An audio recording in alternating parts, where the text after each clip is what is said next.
महादेवी वर्मा और गीति तत्व।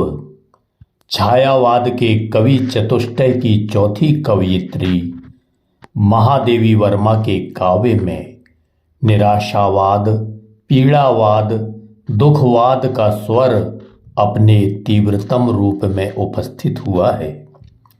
इनकी कविताओं में सीमा के बंधन में पड़ी असीम चेतना का क्रंदन है। अप्रस्तुत विधान, प्रतीक वैभव, चित्रोपमता, सांकेतिकता, अलंकार योजना, बिंब विधान, वर्ण विधान, वर्ण परिज्ञान कौशल, भाव ध्वनि, गीतात्मकता, कल्पना प्रवणता आदि सभी शैल्पिक तत्वों का आधान उनके काव्य की महती विशेषता है। विस्तृत नभ का कोई कोना, मेरा न कभी अपना होना, उमड़ी कल थी मिट आज चली, मैं नीर भरी दुख की बदली। काव्य का वही अंश गेय कहा जाएगा जो अनुभूति की तीव्रता को संगीत के लिए उपयुक्त शब्द संयोजन द्वारा व्यक्त कर सके। वैसे काव्य की छंदबद्धता में एक लय भरा प्रभाव स्वाभाविक है, जिसे स्वर के आरोह अवरोह में बांधकर प्रस्तुत करना कठिन नहीं होता, परंतु इसे संगीत नहीं कहा जाएगा। वस्तुतः हमारे काव्य का कुछ अंश ही गेय है, परंतु विषय की विविधता, अनुभूतियों के हल्के गहरे रंग, शब्दों की भाव संगति, राग और परिवेश का सामंजस्य, तन्मयता आदि विशेषताओं के कारण वह साहित्य की तुला पर ऐसे अन्य काव्यों के साथ ठहर सकता है जिन्होंने जीवन को उसकी समग्रता में देखा है। संधिनी चिंतन के क्षण। महादेवी के काव्य में वर्ण विषय की स्पष्ट अनुभूति तो थी ही, उसके साथ ही उन्होंने कल्पना के माध्यम से उस हृदयगत अनुभूति को साकार अवश्य किया है। नीरजा और सांध्य गीत में महादेवी जी का हृदय मानो स्वयं ही बोल रहा है। उनके गीत जैसे दुख से बोझिल होकर आत्मविस्मृत से हो उठे हों। वह अपने प्राणों का दीपक सदैव जलाए रखना चाहती हैं। मधुर मधुर मेरे दीपक जल, युग युग प्रतिदिन प्रतिक्षण प्रतिपल, प्रियतम का पथ आलोकित कर, सौरभ फैला विपुल धूप बन, मृदुल मोम का धुल रे मृदुतन, दे प्रकाश का सिंधु अपरिमित, दे प्रकाश का सिंधु अपरिमित, तेरे जीवन का अड़ुगलगल, मधुर मधुर मेरे दीपक जल। गीति काव्य के लिए कोमल कांत और तत्सम भाषा का प्रयोग आवश्यक है। महादेवी जी ने संगीत के तत्वों की ऋजु और सरल समष्टि की है। प्रत्येक पद में माधुर्य का विशेष स्रोत बहा है। मयूर का पंचम स्वर, कोकिल की काकली और चातक की पीपी इनके गीतों में कर्णामृत बन जाती है। महादेवी जी अज्ञात प्रियतम के मंदिर में ज्यों ही एकाग्र भाव से वीणा के तारों को झंकृत करती हैं, त्यों ही सहृदय व्यक्तियों के मानस क्षितिज में एक मधुर अनुभूति उत्पन्न होती है। महादेवी जी के गीतों में पूर्ण आत्मनिवेदन लक्षित होता है।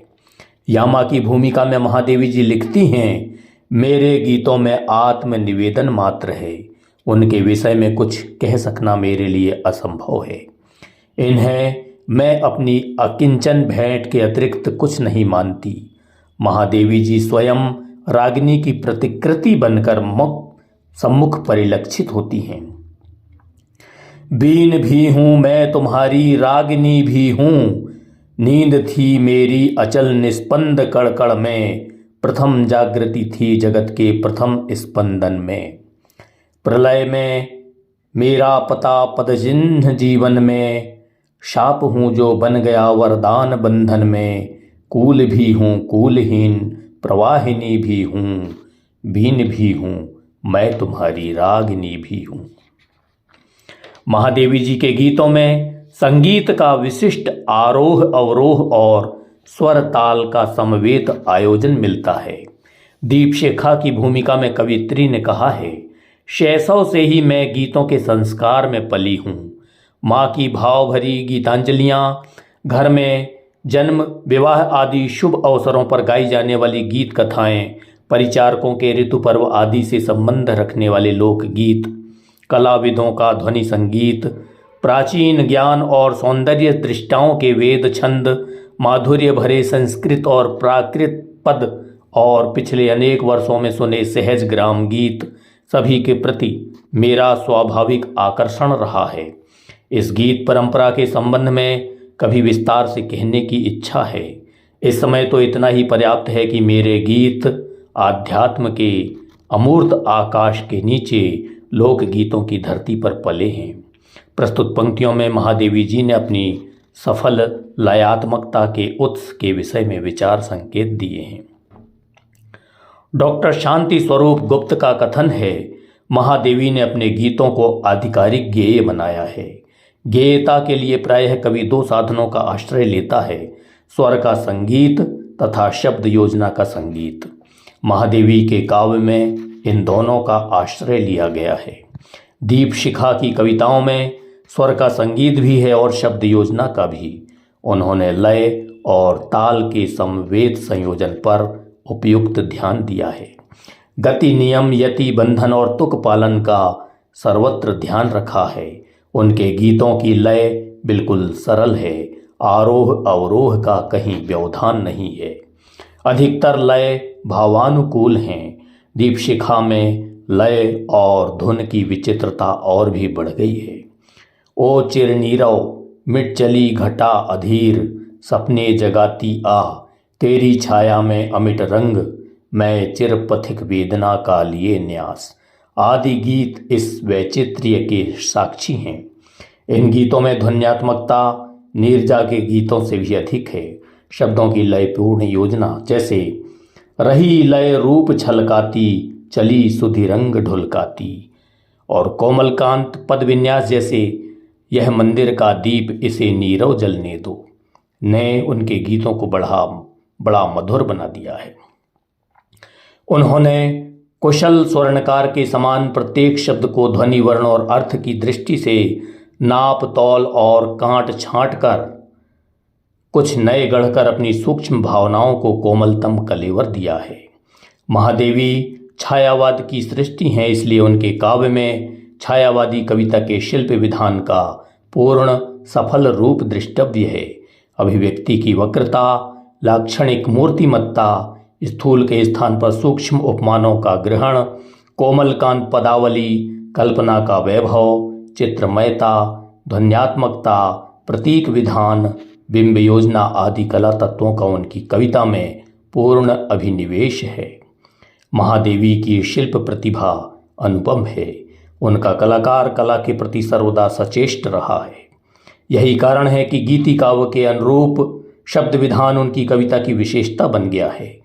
कवयित्री के वैभवपूर्ण शब्द संयोजन को लक्ष्य कर डॉक्टर नगेंद्र ने लिखा है, पंत की कला में जड़ाव और कढ़ाव है, अतः उनके चित्रों की रेखाएं पैनी होती हैं। महादेवी की कला में रंग घुली तरलता है, जैसी कि पंखुड़ियों पर पड़ी हुई ओस में होती है। एक शब्द चित्र दृष्टव्य है, देख कर कोमल व्यथा को आंसुओं के सजल रथ में, मोम सी साधें बिछा दी थीं इसी अंगार पथ में।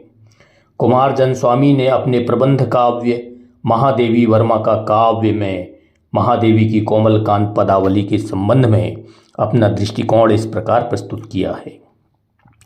भाषा में संगीतात्मकता अपनी विशेषता रखती है। इसके लिए वर्ग मैत्री, शब्द मैत्री, पद मैत्री, कोमल तथा उपनारिका वृत्ति, इन गुणों की आवश्यकता होती है।